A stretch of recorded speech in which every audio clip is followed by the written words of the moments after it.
Chapter 13. A few minutes later, Miss Spider had made the first bed. It was hanging from the ceiling, suspended by a rope of threads at either end, so that it actually looked more like a hammock than a bed.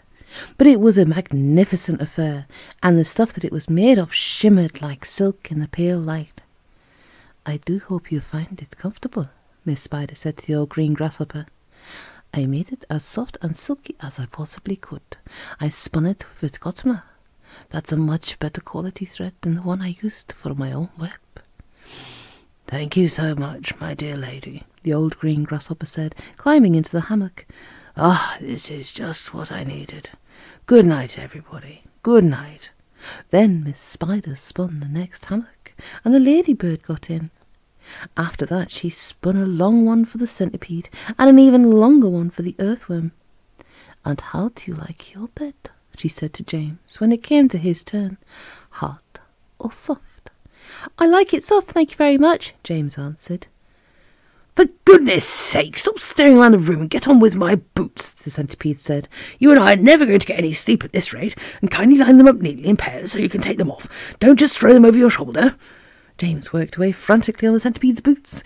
Each one had laces that had to be untied and loosened before it could be pulled off, and to make matters worse, all the laces were tied up in the most terrible complicated knots that had to be unpicked with fingernails. It was just awful. It took about 2 hours, and by the time James had pulled off the last boot of all and had lined them up in a row on the floor, 21 pairs altogether, the centipede was fast asleep.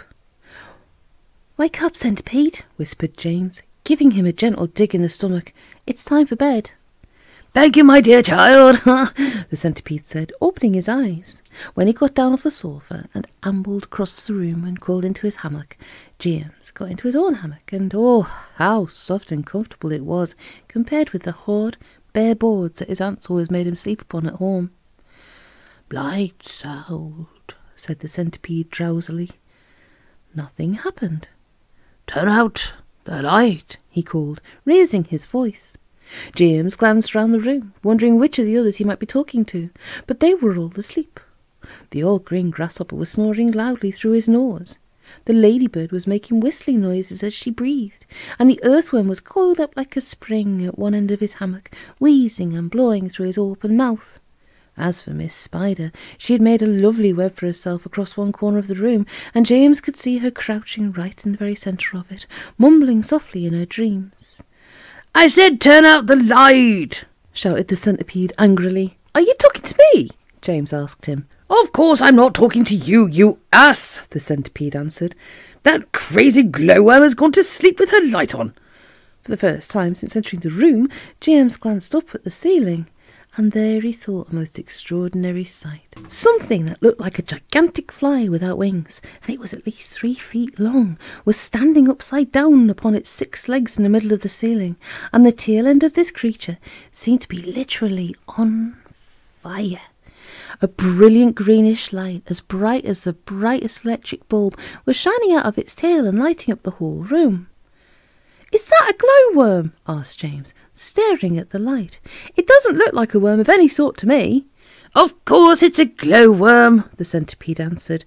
"At least that's what she calls herself, although actually you are quite right. She isn't really a worm at all. Glowworms are never worms. They are simply lady fireflies without wings. Wake up, you lazy beast!"